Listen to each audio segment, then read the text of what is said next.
6장을 들어가기 전에 먼저 그 5장을 잠깐 브리핑을 하면은,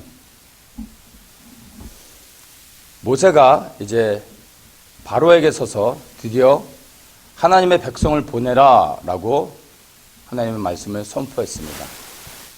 그런데 보내기는커녕 오히려 바로가 그것으로 인해서 이스라엘 백성들에게 더 심한 노역을 가중시킵니다. 그것으로 인해서 이스라엘 백성들이 더 큰 고통 가운데서 하나님 앞에 원망하며 불평을 하고, 모세를 만나서 그 이스라엘의 회장들이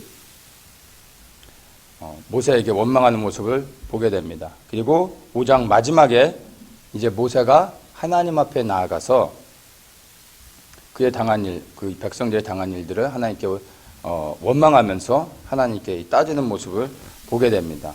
바로 이렇게 해서 5장이 끝나고 이제 6장이 시작되어지는 것입니다. 그래서 6장 1절에 보면은 모세의 원망을 들은 하나님께서 이제 모세에게 대답하시면서 시작합니다.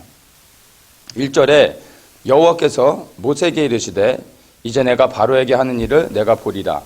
강한 손을 더함으로 바로가 그들을 보내리라. 강한 손을 더함으로 바로가 그들을 그 땅에서 쫓아내리라. 이렇게 말씀하시면서 시작합니다. 먼저 이것을 보면은 우리가 인생 가운데 여러 가지 어려움을 당하고 문제가 있을 때 하나님께 나아가야 됩니다. 모세는 백성들에게 원망을 듣고 이 문제를 당했을 때 하나님을 피하지 않았습니다. 하나님께 나아가서 먼저 이 문제를 비록 컴플레인했지만 하나님께 나아갔던 것입니다. 이것이 굉장히 중요합니다. 아담과 하와가 범죄했을 때 하나님으로부터 그들은 피하였습니다. 근데 모세는 이런 문제를 당했을 때 하나님 앞에 나아갔습니다. 비록 우리가 죄를 진다 할지라도 하나님 앞에 숨어서는 안 되는 것입니다. 하나님께 나아가야 되는 것입니다. 그럴 때 하나님께서 여기서부터 시작하는 거죠. 하나님과의 만남을 통해 하나님께서 이제 문제들을 해결해 주시는 것을 발견하는 것입니다. 자, 이렇게 모세가 하나님께 나아갔을 때 이제 하나님이 그에게 앞으로 어떻게 되어질 것인지, 하나님이 무엇을 행하실 것인지 말씀하시는데 1절에 강한 손을 더하고 그들을 보낼 것이라고 말합니다. 그리고 두 번을 반복해서 말하는데 첫 번째는 강한 손을 더하고 그들을 보내리라. 그리고 두 번째는 강한 손을 더함으로 바로가 그들을 그 땅에서 쫓아내리라. 이렇게 말하고 있습니다. 이 강한 손은 3절에 보면 이제 전능의 하나님이 나옵니다. 그 전능의 하나님과 같은 의미로 우리가 해석할 수 있습니다. 이것은 이따가 좀 보기로 하고요. 여기서 강한 손을 더할 때, 하나님의 강한 손을 더할 때 바로가 그들을 그 땅에서 쫓아낸다라고 말합니다. 그러니까 바로가 그들을 보내는 것이, 이스라엘 백성을 출애굽하게 하는 것이 그들을 축복해 주면서 그동안 고생 많으셨습니다. 앞으로 애굽을 떠나서 행복하게 사십시오 하면서 환대하면서 보내는 것이 아니라 쫓아내는 것입니다. 그것을 우리가 알아야 됩니다. 그런데 이렇게 쫓겨남을 당하는 것이 구원이라는 것입니다. 왜 쫓겨나죠? 이들이 쫓겨나는 것은 지난주에 우리가 나눴던 말씀처럼 5장에서 이스라엘 백성들이 바로에게 미운 물건이 되어졌던 것입니다. 미운 물건이 되어졌기 때문에 이제 바로가 쫓아내는 것입니다. 5장에서 그들이 뭐라고 원망을 합니까? 모세에게 이스라엘 백성들이 어찌해서 바로에게 우리가 미운 물건이 돼서 우리를 죽게 하느냐라고 이스라엘 백성들이 원망했던 것입니다. 자, 이것을 다르게 해석을 하면요, 다른 방식으로 이렇게 돌려서 말하면 이런 겁니다. 왜 우리로 하여금 바로에게 착한 물건이 돼서 바로에게 인정받으면서 행복하게 살다가 그러다가 우리 지옥 가면 되는데 왜 우리를 고통스럽게 하느냐, 이렇게 해석할 수도 있는 것입니다. 우리는 이 땅에서 세상의 임금인 바로에게, 사단에게 잘 보이고 만사형통하다가 우리는 지옥 가면 되는데 왜 우리로 하여금 바로에게 미운 물건이 되게 했느냐, 이렇게 해석할 수도 있는 것입니다. 근데 바로에게로부터 쫓겨나는 것, 세상의 임금인 사단에게로 미운 물건이 돼서 쫓겨남을 당하는 게 사실은 이게 구원이라는 것입니다. 세상에서 또 사단에게, 악한 자들에게 미움을 받고 쫓겨나는 것 이전에 사실은 우리가 예수 그리스도를 제대로 믿을 때 우리가 미운 물건이 되고 우리가 쫓겨남을 당하는 것은요, 세상으로부터가 아니고요, 사실은 가정 안에서부터 시작되는 것입니다. 그리고 그 교회로부터 쫓겨남을 당하는 것입니다.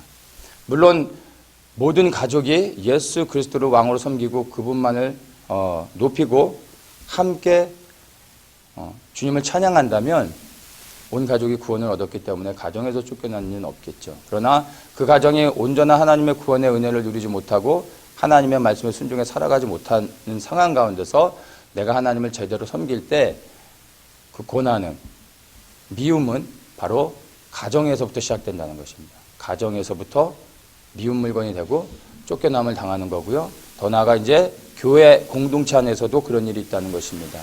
교회를 다니고 있는 수많은 사람들이 있지만 예수를 믿지 않고, 예수를 믿는다고 말하지만 그 예수님이 삶의 실제가 돼서 그분을 위해 살지 않는 수많은 사람들이 있는 것입니다. 그런데 내가 교회 안에서 이제 예수 그리스도를 위해 살아가기로 결단하며 또 그런 삶을 살아갈 때 교회 안에 수많은 보통 사람들로부터 미움을 받고 쫓겨남을 당하고 왕따를 당하게 되는 게 믿음의 현실이라는 것입니다.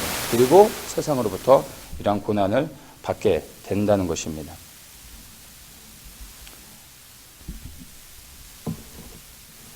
그런데 우리는 그러한 고난을 받고 우리의 공동체 안에서부터, 가정에서, 교회에서 사랑하는 사람들로부터 이런 고난을 받을 때 그 가운데서 이제 더욱더 하나님의 뜻을 발견하면서 또한 그 안에 담겨져 있는 하나님의 그 은혜를 기억하면서 우리는 나아가야 된다는 것입니다.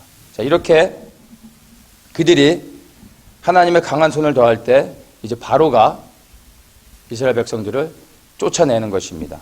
그렇게 해서 구원을 받는 것을 말하고 있습니다. 자, 그렇게 한 다음에 이제 2절에서 보면요, 하나님이 모세에게 말씀해 가라사대 나는 여호와로라.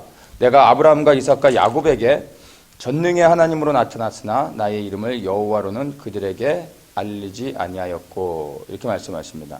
여기서 이제 첫 번째 나오는 것이요, 2절에서 뭐라고 얘기하냐면 나는 여호와로라 말씀하시고 3절에서 아브라함에게는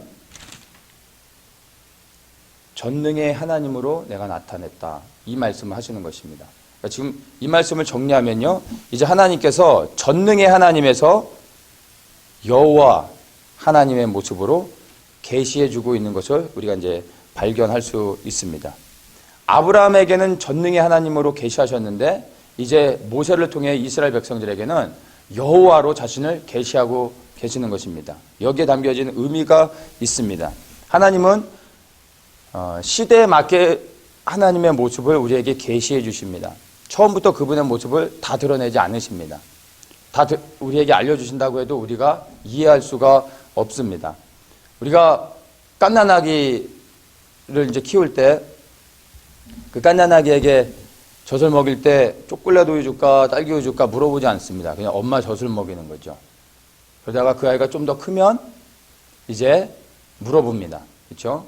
그리고 좀 더 크면 무엇을 먹으면 되고 무엇을 먹으면 안 되는지에 대해서 설명해 주는 거죠. 그 아이가 성장하는 거에 맞게끔 그 아이를 대우해 주는 것과 똑같습니다. 우리가 하나님을 믿고 섬기지만 하나님이 그분을 우리에게 있는 그대로 그분의 모습을 다 계시하지 않는다는 것입니다. 때에 맞춰서 그분을 필요에 따라 이제 우리에게 말씀해 주시는 것입니다. 그 하나님이 이제 아브라함에게는 전능의 하나님으로만 계시하셨던 거예요. 그게 아브라함에게는 충분했던 것입니다. 아브라함과 이삭과 야곱에게는 전능의 하나님으로 그분을 계시하시고 이제 출애굽하는 현장 가운데 있는 이스라엘 백성들에게는 여호와 하나님인 것을 하나님께서 새롭게 계시해 주시고 있는 것입니다. 이 전능의 하나님과 여호와 이 의미를 알아야 되는데 먼저 전능의 하나님의 그 담겨져 있는 의미를 우리가 보면요, 아브라함을 하나님께서 택하셨습니다. 그리고 열국의 아비가 되게 하고 그를 통해서 하나님께서 온 세상이 복을 받도록 하시겠다고 약속하셨습니다. 그런데 문제는 아브라함에게 자녀가 없었습니다. 하나님께서 태가 끊긴 아브라함과 이 사라에게 자녀를 허락해 주셨습니다. 아브라함이 100세, 사라가 90세 자녀를 낳았습니다. 그게 이삭이죠. 자, 이게 바로 전능의 하나님으로 아브라함을 만나 주신 것입니다. 그러니까 능력의 하나님이죠. 기적을 행하시는 하나님. 그게 바로 아브라함을 만나 주신 하나님의 모습, 전능하신 하나님이신 것입니다. 자, 이것이 믿는 자들에게는 전능의 하나님인데요. 이것을 단순히 그냥 능력을 행하는 하나님으로 보면 안 됩니다. 믿지 않는 자들에게는 그냥 와우 하고 끝나는 거죠. 사라가 나이가 90인데 아기를 가졌대. 근데 그 애를 그들이 믿는 하나님이 주셨대. 와, 어떻게 나이 90에 애를 가질 수 있지? 대단하네. 그리고 끝나는 거예요. 이랬대 저랬대 그리고 끝나고 잊어버리는 것입니다. 그게 하나님과 상관없는 사람들의 반응인 것입니다. 그들은 기적을 봐도 능력을 보아도요 그 자신들과 상관이 없는 거예요. 그래서 그냥 하나의 이야기거리로 얘기하고 나면 끝나는 것입니다. 그런데 바로 이 전능의 하나님을 경험하는 아브라함과 사라는 어땠을까요? 이게 바로 그들에게 있어서는 구원이고요. 하나님의 큰 위로였던 것입니다. 왜냐하면 그 당시에 그대 곤동에서 아이를 못 갖는 것은요. 저주였던 거예요. 하나님의 저주였던 것입니다. 그래서 가장 수치스러운 것이었죠. 그런데 절대로 아이를 가질 수 없는 나이에 아이를 갖게 된 것입니다. 전능의 하나님을 경험함을 통해서. 그랬더니 그 전능의 하나님이 그들에게는 어떻게 다가왔을까요? 큰 위로와 소망과 생명으로서 그 전능의 하나님을 경험하게 되는 것입니다. 그 전능의 하나님이라는 것이 바로 단순히 능력을 행하는 게 아니라 삶의 실제가 되어져서 그 하나님을 경험할 땐 이게 위로가 된다는 것입니다. 이게 바로 전능의 하나님으로서 아브라함에게 계시해 주신 그분의 하나님의 모습이었던 것입니다. 자, 이 전능의 하나님을 좀 더 자세히 보면은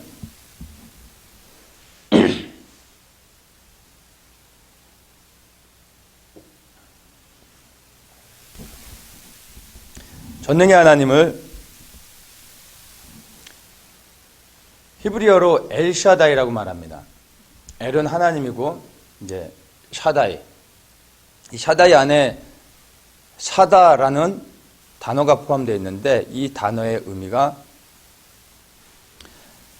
어머니의 가슴이라는 의미가 담겨져 있습니다. 어머니의 가슴을 연상할 때 자녀로서 떠오르는 게 뭐죠? 그 안에 있는 따뜻함, 위로와 평안함, 그리고 만족함이죠. 어린아이가 어머니 가슴 안에 안겨 있으면 뭐 부족한 게 없는 거죠. 그래서 이 샤다라는 단어 안에 또 다른 의미가 충만함이라는 의미가 또한 있습니다. 이게 연결이 되는 것 같아요. 자, 이 엘샤다이라는 이 단어가 구약 성경 가운데서 가장 많이 인용된 성경이요, 욥기입니다. 엘샤다이라는 단어가 거진 80% 이상 그 단어가 쓰여진 곳이 욥기에서 쓰여집니다. 욥기. 구약 성경의 첫 5권 이 모세오경, 이것을 율법서라고 흔히 말하는데 이 율법서 다음에 정말 중요한 성경이요, 욥기입니다. 율법서는 하나의 지침서라고 말한다면 욥기는요 실행서입니다. 삶의 적용들입니다. 그 율법대로 살아갈 때 그리고 이제 경험하게 되는 것들을 욥기를 통해서 자세하게 풀어주는 것입니다. 그래서 구약에서의 욥기는 너무나 중요한 것입니다. 근데 그 욥기에서 하나님은 그분을 전능의 하나님으로, 엘샤다이의 하나님으로서 드러내주고 계시다는 것입니다. 욥기가 주제가 뭐죠? 고난이에요, 고난. 알 수 없는, 이해할 수 없는, 예상치 않은, 보통 사람들이 절대로 생각해보지도 않고 감당할 수 없는 엄청난 고난을 욥이 당합니다. 근데 그 욥이 그 고난을 통해서 누구를 만납니까? 하나님을 경험하게 되는 것입니다. 그 하나님을 몰랐습니까? 하나님을 누구보다도 잘 섬겼던 당대의 의인이었습니다. 근데 그 고난을 통해서 욥이 하나님을 어떻게 만나요? 실제적으로 만나는 것입니다. 그 고난을 통해 이제 위로하시는 하나님, 소망이 끊기고 절망 가운데 있는 그 자신의 삶 속에서 오히려 회복하시고 도우시는 그 하나님을 경험하게 되는 거죠. 그래서 욥기 맨 마지막에 이 욥기서를 마치면서 욥이 하나님 앞에 고백하는 게 있습니다. 이게 내가 주께 대하여 귀로 듣기만 하였었더니 이제는 주를 눈으로 배우나이다. 이 고백을 하면서 욥기를 마무리 짓습니다. 욥이 어떻게 이러한 고백을 할 수 있었을까요? 그 전에 내가 듣기만 했는데 이제 내가 하나님을 봅니다. 그 하나님이, 그가 섬겼던 하나님이 이제 그 삶의 현장 가운데 실제가 되어진 거예요. 만진 바 되어진 거예요. 그 하나님을 경험하게 된 것입니다. 근데 어떻게 해요? 고난을 통해 전능의 하나님을 그가 만난 것입니다. 붙잡은 것입니다. 그래서 고난이 욥에겐 큰 축복이 됐던 것입니다. 그리고 이 욥기서를 통해서 우리가 오늘날 고백하는 게 뭐죠? 고난이 복이라고 감히 말할 수 있는 것입니다. 그런데 고난 자체가 사실은 복이 될 수 없죠. 고난을 통해 욥과 같이 전능의 하나님을 삶의 현장에서 실제로 경험하게 되는 것입니다. 그럴 때 그 하나님이 진정한 나의 하나님, 위로하시고 격려하시고 나의 충만한 모든 것이 되신 하나님을 경험하게 된다는 것입니다. 저도 이 고백을, 욥의 이 고백을 보면서 조심스럽지만 제가 감히 말할 수 있습니다. 제 인생을 통해서 전능의 하나님을 저도 경험했습니다. 전능의 하나님을 경험했다는 건 저도 고난을 받았다는 것입니다. 제가 예전에는 이 고난을 받으면 삶 속에서 여러 가지 어려움들을 당하면서 하나님 앞에 퀘션을 했던 적이 있어요.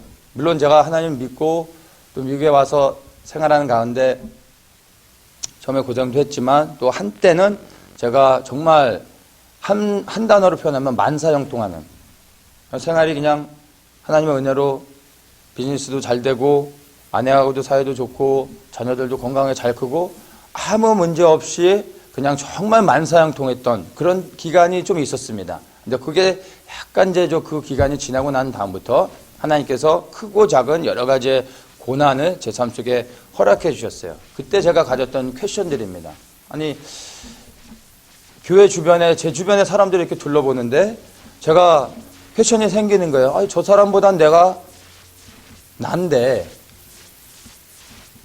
하나님 보실 땐 내가 장담할 수 있는데 내가 저 사람보다 훨씬 하나님 앞에 의롭게 살고 있는데 아니, 저 사람보다 내 삶이 지금 안 되네.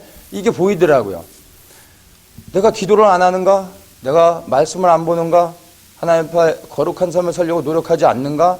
그리고 내 삶의 현장 가운데 성실하게 살지 않는가? 그게 아니거든요. 저는 열심히 살았거든요. 그럼에도 불구하고 그것과 상관없이 제 삶 속에 끊임없는 고난이 오더라고요. 그래서 제가 정말 여러 번 심각하게 하나님 앞에 기도했었습니다. 고난을 받을 때요, 고난이 오는 몇 가지의 이유가 있습니다. 첫째는 나의 죄 때문입니다. 두 번째는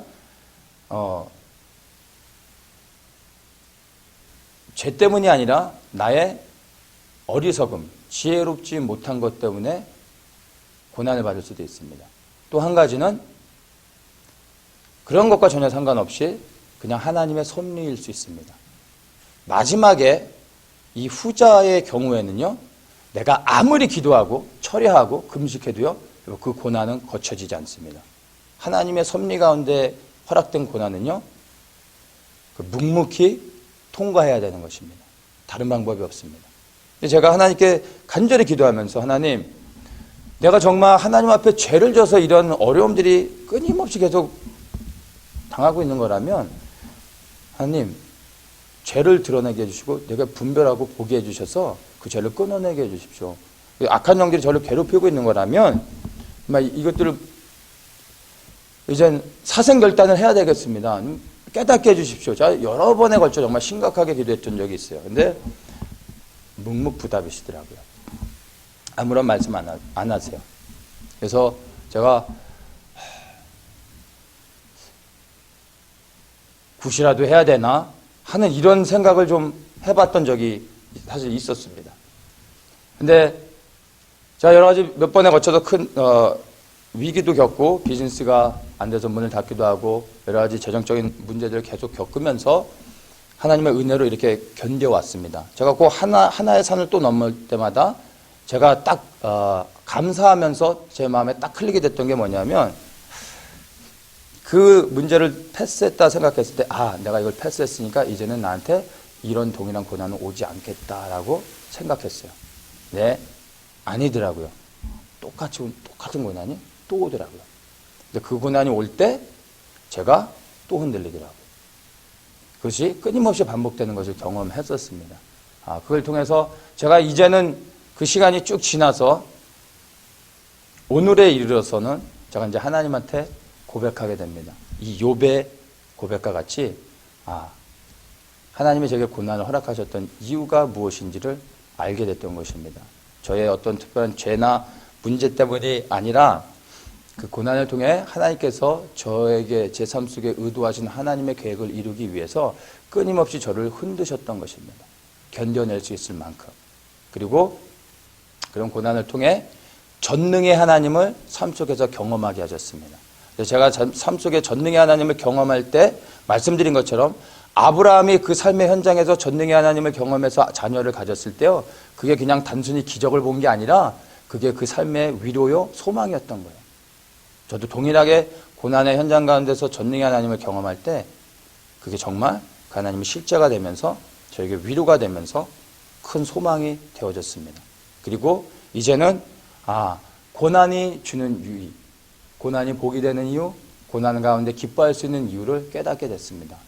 고난 자체가 결탄코 복이 될 수는 없겠죠. 그러나 고난을 통하지 않고서는 전능의 하나님을 나의 실제의 하나님으로 경험할 수 없다라는 것입니다. 반드시 고난을 통해서야만 전능의 하나님이 내 실제가 돼서 그 하나님이 나의 삶의 소망이 되는 것을 알 수 있다라는 것입니다. 그것 때문에 하나님께서 우리의 삶에 고난을 허락하신 것입니다. 안타깝게 하나님이 정말로 그 전능의 하나님이 실제가 되게 하기 위해서 우리에게 많은 여러 가지 고난을 주는데 그 고난을 통해서 전능의 하나님을 실제로 경험하는 사람들이 있는가 하면 그 하나님을 만나지 못하고 떠나는 사람이 있다라는 것입니다. 여기 계신 우리 모든 성도님들이 그 전능의 하나님을 삶의 현장에서 경험하고 그 하나님을 욥의 고백처럼 내가 이제 귀로만 들었었더니 이제 내가 눈으로 봅니다라는 고백이 여러분의 삶의 현장 가운데서 전능의 하나님을 경험하며 고백되어지기를 축복합니다. 자, 이렇게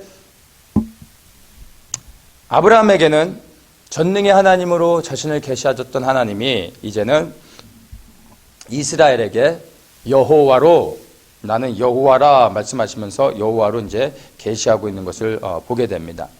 3장에서 우리가 나눌 때 여호와에 담겨져 있는 의미를 보았습니다. 잠깐 다시 좀 살펴보면 그 여호와라는 것은 야훼라는 말입니다. 야훼 하나님.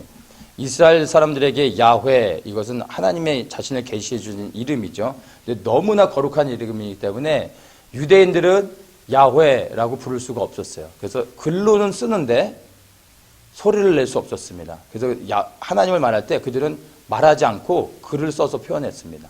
너무 거룩한 이름이기 때문에 감히 망령되이 하나님의 이름을 부를 수 없어서 소리를 내지 않고 쓰기만 해다가 이제 그들이 말할 수 있는, 소리 낼 수 있는 하나님의 이름을 이제 그들이 사용한 것이 아도나이입니다.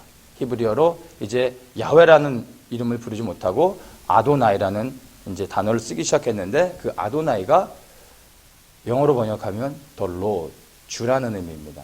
이게 헬라어로 나중엔 퀴리오스인데 퀴리오스도 주인이라는 뜻입니다. 그래서 야훼 하나님의 그 담겨져 있는 게 바로 이제 아도나이라는 것으로 우리에게 실제가 되는 것입니다. 근데 이 아도나이라는 단어 안에 아돈이라는 단어로부터 아도나이가 나왔는데 이 아돈이라는 단어의 의미가 뭐냐면요, 지배하다라는 뜻을 가지고 있습니다. 지배하다. 그러니까 아도나이 할 때 나는 여호와라 라고 말씀하실 때 I'm the Lord 이렇게 말씀하시는 거예요. 그것을 이제 이 아도나이의 개념으로 다시 또 번역을 한다면 나는 너의 주인이다. 내가 지배한다. 내가 너를 통치한다. 라는 의미를 갖고 있는 것을 우리가 발견할 수 있습니다. 이것을 다시 정리해서 얘기하면 이런 겁니다. 전능의 하나님을 삶의 현장 가운데서 경험했다면 그 하나님이 그 전능의 하나님을 경험한 사람의 여호와가 되는 것입니다. 주인이 되는 것입니다. 그 사람을 통치하는 분이 된다라는 의미를 담고 있습니다. 그래서 이제 6절부터 이제 보면요. 하나님이 이렇게 말씀하십니다. 그러므로 이스라엘 자손에게 말하기를 나는 여호와라. 나는 여호와라 말씀하시면서 왜 여호와이신지에 대해서 설명을 하십니다. 나는 여호와라. 내가 애굽 사람의 무거운 짐 밑에서 너희를 빼어내며 그 고역에서 너희를 건지며 편팔과 큰 재앙으로 너희를 구속하여 너희로 내 백성을 삼고 나는 너희 하나님이 되리니 나는 애굽 사람의 무거운 짐 밑에서 너희를 빼어낸 너희 하나님 여호와인 줄 너희가 알지라. 내가 아브라함과 이삭과 야곱에게 주기로 맹세한 땅으로 너희를 인도하고 그 땅을 너희에게 주어 기업을 삼게 하리라. 나는 여호와로라. 이렇게 말씀하십니다. 나는 여호와로라 말씀하시면서 왜 여호와인지에 대해서 쭉 설명해주고 있는 것을 우리가 발견합니다. 이것을 한마디로 얘기하면 나는 너희를 애굽에서 구원한 전능의 하나님인데 바로 내가 너희의 여호와다라고 우리가 한마디로 표현할 수 있는 것입니다. 이것을 더 짧게 얘기하면요. 내가 너희를 구원한 너희의 주인이다 라고 말씀할 수 있는 것입니다. 6절에 보면은 여호와로라 말씀하시고서요. 너희를 구속하여 냈다라는 표현을 합니다. 구속하였다. 이 구속이라는 단어가 이제 영어로 redeem이라는 단어인데요. 이제 redeem이라는 단어가 뜻이 되찾아오다, 전당물을 다시 찾아오다 이런 의미가 있습니다. 다시 찾아오는 것입니다. 그러니까 우리를 구속하셨다라고 말씀하고 있잖아요. 그 말의 의미는 뭐예요? 원래 자리로 돌아오게 했다라는 것입니다. 그렇다면 우리는 원래 이스라엘 백성들은 바로의 종이지만 원래는 하나님의 종이었다라는 얘기인 거예요. 원래의 자리로 구속해, 원래의 자리로 되돌려 놓는 게 구속인 것입니다. 이게 구원인 것입니다. 원래의 자리로 돌아온다라는 것입니다. 그러니까 이것은 바로의 종으로 살아가고 있던 이스라엘 백성들이요. 하나님의 종이었다라는 것입니다. 우리가 착각하고 있는 것이 뭐냐면 구원을 받는다는 것이 자유인이 된다라는 것을 생각합니다. 그것도 어떻게 보면 맞는 얘기인데 사실은 정확하게 표현하면 틀린 얘기인 것입니다. 아담과 하와가 자유인으로 창조되어졌습니까? 에덴 동산에서 하나님을 대신해서 하나님의 말씀에 순종해서 대리자로서 땅을 통치하는 종으로서 창조되어졌던 것입니다. 원래 창조 자체가 하나님을 섬기기로 창조되어졌던 것입니다. 그런데 그가 이제 사람이 빚을 지면 어떻게 되죠? 빚을 졌는데 빚을 못 갚으면 고대 시대에는 그 사람이 노예로 팔려가는 거예요. 빚을 갚을 때까지. 근데 빚을 갚지 못하면 그냥 종으로서 계속 사는 것입니다. 우리가 죄를 졌어요. 그래서 빚을 지게 됐습니다. 근데 우리 스스로 빚을 갚을 수 있는 능력이 없게 됐어요. 그래서 죄의 종으로 사단의 노예로 전락했던 것입니다. 그런데 예수 그리스도께서 우리를 위해 십자가에서 우리의 죄를, 우리의 빚을 탕감해 주셨습니다. 그게 구속입니다. 그래서 다시 되찾아오는 것입니다. 어디로요? 자유인이 아니라 원래의 자리, 하나님을 섬기는 자리로 우리를 다시 회복시키시는 것입니다. 이것이 바로 이 구속이라는 단어 안에 담겨져 있는 의미인 것입니다. 그래서 마귀를 섬기는 종에서 이제 하나님을 섬기는 종으로서 회복되는 것, 이것이 바로 구원인 것입니다. 우리가 복음을 듣고 전할 때 무엇에 집중하죠? 교회 안에서 많은 경우 이 십자가의 복음을 전해요. 맞죠? 십자가의 복음이 반드시 필요합니다. 그런데 십자가의 복음을 통해서 우리가 이제 예수 그리스도께서 우리의 죄를 위해 흘리신 보혈의 피로 죄사함을 받았고 구원을 얻었다라고 말합니다. 근데 복음은 그게 다가 아닙니다. 근데 오늘날의 복음은요, 여기에서 멈춰버린 경우가 많아요. 그리고 그 받은 구원이 사실임에도 불구하고 십자가의 복음에 머물다 보니까 구원받고서 그 감격으로 너무나 하나님께 감사하고 은혜스럽고 하나님께 영광을 돌리는데 거기에서 복음이 끝나다 보니까 구원을 받고서도 하나님께 그렇게 감사하고서도요, 다시 죄를 짓는 대로 돌아갈 수밖에 없다라는 것입니다. 그 은혜를 경험하고 나서도 또다시 죄를 질 수밖에 없다라는 것입니다. 왜죠? 부활의 하나님을 알지 못하기 때문인 거예요. 예수님이 우리의 죄를 위해 죽으셨을 뿐만 아니라 죽으신 예수님을 하나님이 다시 살리셨습니다. 그래서 그분이 부활하셔서 우리의 주인이 되신 것입니다. 여러분, 이게 복음입니다. 예수님이 우리에서 십자가를 통해 우리를 구원하셨다 할지라도 그분이 부활하지 못했으면요, 여러분, 우리의 소망은 없는 것입니다. 왜냐하면 우리는 원래 신분 자체가 종인데 누군가를 섬겨야 되는데 구원을 받았어요. 그런데 예수님이 우리의 죄를 위해 죽으시고 우리를 구원해 내셨는데 그분이 다시 살지 못했다면 우리가 구원을 받고서 섬길 사람이 없게 되잖아요. 그럼 어떻게 되죠? 나를 섬길 수밖에 없는 거예요. 근데 성경에서 에덴 동산에서 인간이 지은 첫 죄가 뭐죠? 나를 섬긴 거예요. 내가 하나님과 되려고 하는. 주인인 하나님을 섬기지 않고 다른 것을 섬기는 순간, 그게 나를 섬기는 순간 죄가 되는 것입니다. 근데 섬길 왕이 없잖아요. 구원을 받았는데 섬길 왕이 없으면 자연스럽게 누굴 섬겨요? 나를 섬기게 될 수밖에 없어요. 근데 성경은 그게 죄라고 말하고 있는 것입니다. 근데 나를 섬기는 순간 구원을 받고서도 또다시 죄를 짓고 마귀의 권세 아래 들어갈 수밖에 없다라는 것입니다. 그것이 오늘날 교회 안에 수많은 예수님을 믿는 사람들이 십자가의 은혜를 경험하고서도 또다시 죄 가운데 머물러 수밖에 없다라는 것입니다. 십자가의 복음을 넘어 이제 우리는 부활의 복음을 전해야 되는 것입니다. 우리의 섬길 왕이 부활하셨다. 그분을 하나님이 살리셨다라는 거죠. 그래서 우리는 이제 예수 그리스도를 섬기는 그 자리로 다시 돌아가 우리의 자리를 지키며 한 분 하나님, 예수 그리스도 통해서 하나님을 섬겨야 된다라는 것입니다. 이것이 바로 온전한 복음이고 오늘날 우리가 회복해야 될 복음인 것입니다. 그래서 하나님이 이스라엘 백성에게 첫 번째로 아브라함을 통해서 전능의 하나님으로 그분을 계시해 주셨습니다. 그런데 말씀에서 이거 본 것처럼 아브라함에게는 내가 전능의 하나님으로 계시했다. 근데 그에게 내가 여호와인 것을 알려주지 않았다. 이렇게 말씀하시잖아요. 그에게는 여호와라고 하나님이 그분을 계시하실 필요가 없었던 거예요. 전능의 하나님으로 충분했던 거예요. 그러나 이제 출애굽을 경험하게 되는 너희들은 이제 내가 전능의 하나님일 뿐만 아니라 그 전능의 하나님인 내가 너희의 여호와임을 이제는 알아야 된다라고 계시해 주는 것입니다. 이게 온전한 복음이라는 것입니다. 여러분, 구원 받으셨습니까? 그러면 여러분, 누가 구원하셨는지를 분명히 아실 겁니다. 그 구원하신 분이 전능의 하나님이시며 그 구원하신 전능의 하나님이 또한 이제 우리에게 여호와라고 그분을 계시해 주고 계신 것입니다. 우리를 구원하신 전능의 하나님이 우리의 삶의 실제가 되어졌다면 그 전능의 하나님이 이제 우리의 여호와 될 수 있도록 인정해야 되는 것입니다. 그분이 우리를 통치하셔야 됩니다. 그것이 그분의 마땅한 자격이 되는 것입니다. 오늘날 우리 교회 안에 믿는 자들의 문제가 뭡니까? 전능의 하나님은 삶 속에서 경험합니다. 그리고 많은 것들을 고백하고 간증하고 하나님께 영광을 돌립니다.